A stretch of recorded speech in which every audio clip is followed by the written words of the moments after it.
ഇപ്പം ഞാൻ മൂന്നാമത്തെ ടെസ്റ്റ് തോറ്റെങ്കിൽ ഞാനും അവരിൽ ഒരാളായി പോയേനെ, ഇവിടെ കിട്ടൂല അങ്ങനെ ഞാനും പറഞ്ഞേനെ. പക്ഷെ കിട്ടാൻ പാടാണ്. പക്ഷെ ടെസ്റ്റ് ഫെയിലായ ഒരു കരക്കമ്പി പോലെ പറയുന്നുണ്ട്, നമ്മൾ ഇന്ത്യൻസിനോട് റേസിസം കാണിക്കുന്നതാണ്. ശരിക്കും എനിക്ക് ഡ്രൈവിങ്ങിൽ ഏകദേശം ഒരു 2000 പൗണ്ട് ചിലവായ ആളാണ്. മേജർ പോലെ ഞാൻ ഫെയിൽ ആവുമെന്ന് ചെറുതായിട്ട് പ്രതീക്ഷിച്ചു. കാര്യം മെനക്കറണം. അതാണ് എനിക്ക് ഇതിനെപ്പറ്റി പറയാനുള്ളത്. തിയറി ആണെന്നുണ്ടെങ്കിൽ നല്ലപോലെ ആപ്പ് പഠിച്ച് ട്രെയിൻ ചെയ്ത് മോക്ക് ടെസ്റ്റ് ചെയ്ത് അന്ന് എടുത്തോണ്ട് പോകാന്നോർത്ത് എടുത്തോണ്ട് പോയി. പുള്ളി എൻ്റെ അടുത്ത് പറഞ്ഞു 2 കാർ സ്റ്റെപ്പ് ബാക്ക് എന്ന് പറഞ്ഞു. അപ്പോൾ അത് റിവേഴ്സ് എടുക്കുമ്പോൾ എൻ്റെ കാലിങ്ങനെ വിറച്ചുകൊണ്ടിരിക്കുക. എന്താ വെച്ചാൽ ആദ്യത്തെ തവണ ഫെയിലായി, രണ്ടാമത്തെ തവണ ഫെയിലായി. നമസ്കാരം, മിസ്റ്റർ ഷെഫീഖിന് മറ്റൊരു ഇൻഫോർമേറ്റീവ് വീഡിയോയിലേക്ക് സ്വാഗതം.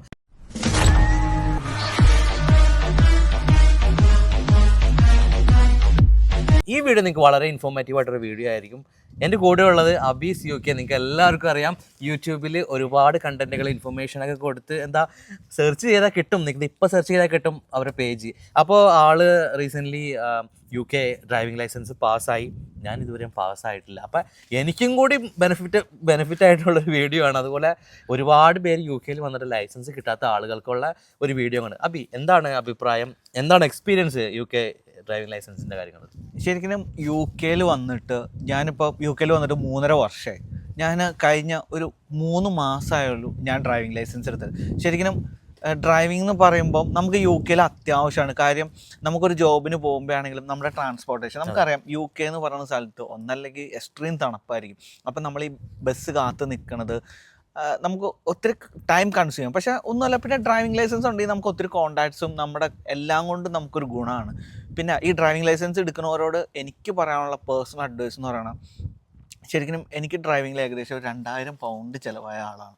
കേൾക്കുമ്പോൾ ഈ ടെസ്റ്റിന് മാത്രമായിട്ടാണോ? ടെസ്റ്റിന് മാത്രമേ. കാര്യം എൻ്റെ ഒരു ഡ്രൈവിംഗ് ലൈസൻസ് ജേണി എന്ന് പറയുന്നത്, ആദ്യം നമുക്ക് എല്ലാവർക്കും അറിയാം, നമുക്ക് ആദ്യം തിയറി ടെസ്റ്റ് പാസ്സാവണം. ഇവിടെ വന്ന എല്ലാവരും പറയുന്ന ഒരു കാര്യമാണ്, മച്ചാനെ വണ്ടി ഓടിക്കാൻ അറിയാം, പക്ഷേ തിയറി ടെസ്റ്റ് പാസ്സാവാൻ ഇച്ചിരി പാടാണ്.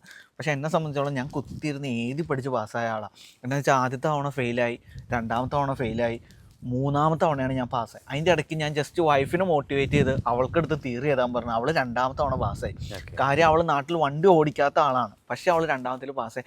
നമ്മളൊരു 6 വർഷം വണ്ടി ഓടിച്ചിട്ടും രണ്ടാമത്തെ ടെസ്റ്റിന് ഞാനും അവളും പോയപ്പോൾ രണ്ടാമത്തെ അവൾ പാസ്സായി, ഞാൻ ഫെയിലായി. പിന്നെ നമ്മുടെ അഭിമാനത്തിന് ക്ഷയം വന്നു കഴിഞ്ഞാൽ പിന്നെ നമ്മളവിടെ നിൽക്കൂല.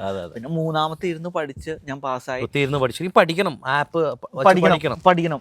നമുക്കൊരു 5 പൗണ്ടിൻ്റെ ഒരു ആപ്പ് ഉണ്ട്. ആ ആപ്പ് എടുത്താൽ മതി. അത് ആപ്പിൻ്റെ വേണമെങ്കിൽ നമുക്ക് ഡിസ്ക്രിപ്ഷനിൽ കൊടുക്കുവാണെങ്കിൽ ആളുകൾക്ക് ഗുണം ചെയ്യും. പിന്നെ ഞാൻ ക്ലാസ്സുകൾ എടുത്തു. ആദ്യം ഞാൻ ജസ്റ്റ് ഒരു ഡ്രൈവിംഗ് ടെസ്റ്റ് അങ്ങ് എടുത്തു, ഇതെന്താ സംഭവം എന്ന് അറിയാൻ വേണ്ടി. അപ്പോൾ ഡ്രൈവിംഗ് ടെസ്റ്റ് എടുത്തപ്പം എനിക്ക് അതിൽ 2 മേജറും 11 മൈനറുമാണ്. അപ്പോൾ എനിക്ക് മനസ്സിലായി ക്ലാസ് എടുക്കാതെ പരിപാടി നടക്കില്ല. അങ്ങനെ ഞാൻ ക്ലാസ് എടുത്തു. ആദ്യം ഷെഫീൽഡിലാണ് ആദ്യം ഉണ്ടായിരുന്നത്. അപ്പോൾ അവിടെ ഞാൻ രണ്ടാമത്തെ ടെസ്റ്റ് അറ്റൻഡ് ചെയ്തപ്പോൾ ഒരു 5 ക്ലാസ് എടുത്തു. 5 ക്ലാസ് എടുത്തു കഴിഞ്ഞപ്പോഴും പിന്നെ ചെന്നപ്പോഴും ഞാൻ ഫെയിലായി. ആദ്യത്തേൻ്റെയിൽ ഞാൻ ഫെയിലാവാനുള്ള കാരണം എന്താണെന്ന് വെച്ച് കഴിഞ്ഞാൽ, ഞാൻ വണ്ടി ഓടിച്ച് പോവായിരുന്നു. പെട്ടെന്ന് അത് മഞ്ഞായിരുന്നു. അപ്പോൾ ഞാൻ ഓർത്തു ഇപ്പോൾ ചുമപ്പ് കത്തൂലോ എന്ന് ഓർത്ത് ഞാൻ വണ്ടി അവിടെ സ്ലോ ചെയ്തു. പക്ഷെ കത്തിയില്ല. അപ്പോൾ ഞാൻ എന്നെ ഓർത്തു എന്നാൽ എടുത്തുകൊണ്ട് പോകാമെന്ന് ഓർത്ത് എടുത്തുകൊണ്ട് പോയി. അതായിരുന്നു എൻ്റെ ഫസ്റ്റത്തെ മേജർ. അപ്പോൾ പുള്ളി എൻ്റെ അടുത്ത് പറഞ്ഞത്, നീ പാസ്സാവുമായിരുന്നു, ഒന്നല്ലേ നീ അവിടെ നിർത്തണമായിരുന്നു, അല്ലെങ്കിൽ വണ്ടി നിർത്താതെ തന്നെ എടുത്തോണ്ട് പോകണം. ഇത് നീ വണ്ടി നിർത്തി എടുത്തോണ്ട് പോയി. അപ്പോൾ പുറകിൽ വന്നവരെ സ്ലോ ചെയ്തു, അവരെ ബുദ്ധിമുട്ടിച്ചു. സ്ലോ ചെയ്ത് നീ നിർത്തൂന്നൊരു കോൺഫിഡൻസ് കൊടുത്തിട്ട് അവരെ നമ്മൾ തെറ്റിദ്ധരിപ്പിച്ചു. അതായിരുന്നു എൻ്റെ ഫസ്റ്റത്തേനുണ്ടായിരുന്ന മേജർ. രണ്ടാമത്തെ ടെസ്റ്റിന് പോയപ്പോൾ എനിക്ക് 2 മേജറാണ് കിട്ടിയത്. 5 ക്ലാസ് അറ്റൻഡ് ചെയ്ത് പോയിട്ടും എനിക്ക് 2 മേജർ. അതെന്താണെന്ന് വെച്ച് കഴിഞ്ഞാൽ, നമുക്ക് ഈ ഷെഫീൽഡ് എന്ന് പറയുന്ന ഫുള്ള് കുന്നു മലയുള്ള പ്രദേശങ്ങളാണ്. അപ്പം ഞാനിങ്ങനെ വണ്ടി ഒരു സിഗ്നലിൽ കൊണ്ട് നിർത്തി. അപ്പം നമ്മൾ ഈ ക്ലച്ച് താങ്ങി എടുക്കുന്നതിൽ ഞാൻ ഇച്ചിരി മോശമാണ്. അപ്പോൾ വണ്ടി പുറകിലോട്ട് പോയി. അതൊരു മേജറായിട്ട് വന്നു. പിന്നെ രണ്ടാമത്തെ മേജർ ആ ടെസ്റ്റിൽ തന്നെ എനിക്ക് വന്നതെന്നാന്ന് വെച്ച് കഴിഞ്ഞാൽ, ഒരു കട്ട് റോഡ് ഓടിക്കാൻ പറഞ്ഞു. നമുക്ക് 45 മിനിറ്റ് ടെസ്റ്റിൽ ഫസ്റ്റ് 25 മിനിറ്റ് മാപ്പ് നോക്കിയും ബാക്കി 20 മിനിറ്റ് ഇൻസ്പെക്ടർ പറയണ, എക്സാമിനർ പറയണ കേട്ടിട്ട് നമ്മൾ ഓടിക്കണം. ഡയറക്ഷൻസ് അവർ പറഞ്ഞു. അപ്പോൾ പുള്ളി എൻ്റെ അടുത്തൊരു കട്ടി. അപ്പോൾ ഞാൻ അവിടെ സിഗ്നൽ കണ്ടില്ല. അപ്പോൾ ഞാൻ ഓർത്ത് എന്താ ഇത് 30 റോഡാന്ന് ഓർത്ത് ഞാൻ 27 പോയിക്കൊണ്ടിരിക്കുക. അപ്പോൾ ഞാൻ 30 വണ്ടി കയറ്റാൻ വേണ്ടി ശ്രമിക്കുക.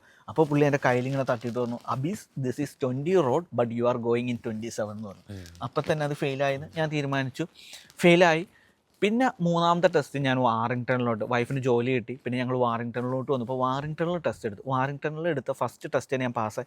എന്തുകൊണ്ട് വാറിങ്ടണിൽ എല്ലാവർക്കും പാസ്സാവുമെന്ന് ഞാൻ ഉറപ്പൊന്നും തന്നില്ല. ഞാനിവിടെ വന്നു. പിന്നെയും ഞാനൊരു 6 ക്ലാസ് എടുത്തു. ഞാൻ ടെസ്റ്റിന് പോയി, പാസ്സായി. അന്നേരവും ഒരു മേജർ പോലെ ഞാൻ ഫെയിൽ ആവുമെന്ന് ചെറുതായിട്ട് പ്രതീക്ഷിച്ചു. കാര്യം എന്താണെന്ന് വെച്ച് കഴിഞ്ഞാൽ ഈ വണ്ടി ഓടിച്ചുകൊണ്ടിരുന്നപ്പം ഈ എക്സാമിന് എൻ്റെ അടുത്ത് പറഞ്ഞു പുള്ളപ്പ് ഓൺ ദ ലെഫ്റ്റ് എന്ന് പറഞ്ഞു. അങ്ങനെ ഞാൻ ലെഫ്റ്റ് ചെയ്ത് പുള്ളി എൻ്റെ അടുത്ത് പറഞ്ഞു 2 കാർ സ്റ്റെപ്പ് ബാക്ക് എന്ന് പറഞ്ഞു. 2 കാറ് ബാക്കിലോട്ട് ഇടണം. അപ്പോൾ അത് റിവേഴ്സ് എടുക്കുമ്പോൾ എൻ്റെ കാലിങ്ങനെ വിറച്ചുകൊണ്ടിരിക്കുക. നമുക്ക് വണ്ടി പഴയ ടെൻഡൻസി അല്ല, നമുക്ക് പേടി വരുവാ.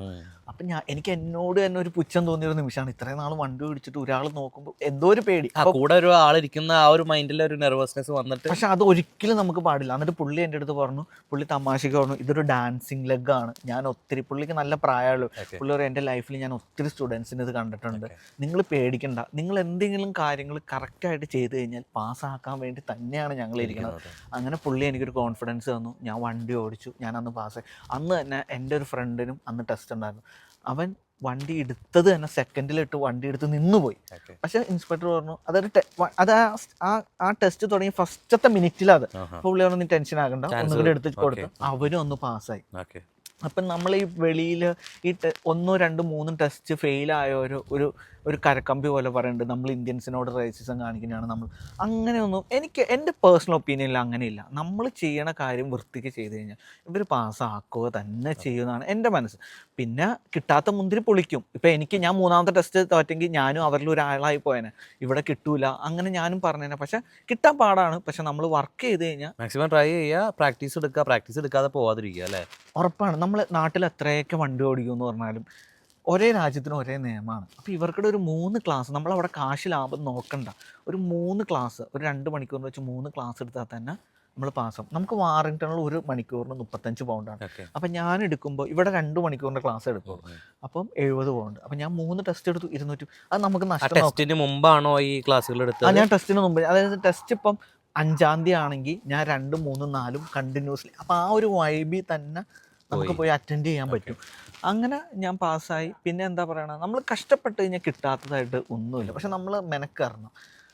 അതാണ് എനിക്ക് ഇതിനെപ്പറ്റി പറയാനുള്ളത്. ഇപ്പോൾ തിയറി ആണെങ്കിലും പ്രാക്ടിക്കൽ ആണെങ്കിലും, തിയറി ആണെന്നുണ്ടെങ്കിൽ നല്ലപോലെ ആപ്പ് പഠിച്ച് ട്രെയിൻ ചെയ്ത് മോക്ക് ടെസ്റ്റ് ചെയ്ത് മാക്സിമം അതൊരു 95% മിനിമം ട്രൈ ചെയ്തിട്ട് വേണം തിയറി ടെസ്റ്റിങ്ങിനും പോകാൻ. അതെ, തിയറി പാസ്സാവും. കാര്യം ഞാൻ പറഞ്ഞില്ല, എൻ്റെ വൈഫിന് നാട്ടിൽ ഡ്രൈവിംഗ് ലൈസൻസ് ഇല്ല.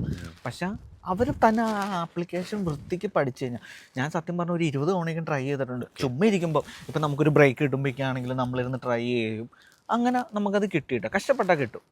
അപ്പോൾ എന്തായാലും നിങ്ങൾക്കും ഡ്രൈവിംഗ് ലൈസൻസ് ഇതേപോലെ നന്നായിട്ട് ഹാർഡ് വർക്ക് ചെയ്താൽ UK ലൈസൻസ് എടുക്കാം. ഇപ്പോൾ ദുബായിലെല്ലാവരും ഭയങ്കര ബുദ്ധിമുട്ടാണെന്ന് പറയുന്നുണ്ട്. അതേപോലെ തന്നെ UK ബുദ്ധിമുട്ട് തന്നെയാണ്. പക്ഷേ നിങ്ങൾ ട്രൈ ചെയ്താൽ ഇതേപോലെ ടെസ്റ്റ് എടുത്ത് സെറ്റായി ഉണ്ടെങ്കിൽ എന്തായാലും കിട്ടും എന്നുള്ളതിൻ്റെ ഒരു ഉദാഹരണം കൂടിയാണ് അബീസ്. അപ്പോൾ ശരിക്കും അബീസ് എന്നെ മോട്ടിവേറ്റ് ചെയ്യുന്നുണ്ട് ഒരുപാട് കാര്യങ്ങളിൽ, അതേപോലെ ലൈസൻസിലും. അപ്പോൾ ഞാനും എൻ്റെ 3rd ടെസ്റ്റ് എടുക്കാൻ പോവാണ്.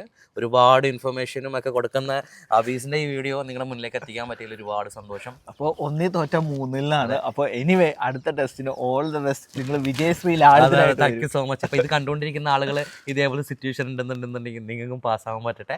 ഇതൊരു ഇൻഫോർമേറ്റീവ് കണ്ടന്റ് ആണെന്ന് വിചാരിച്ചിട്ടുണ്ടെങ്കിൽ നിങ്ങൾ ഷെയർ ചെയ്യുക, സബ്സ്ക്രൈബ് ചെയ്യുക, 2 പേരുടെയും പേജ് ഫോളോസ് ചെയ്യുക. ഓക്കെ, അതേപോലെ മറ്റൊരു ഇൻഫോർമേറ്റീവ് വീഡിയോ ആയിട്ട് കാണാം. ബൈ.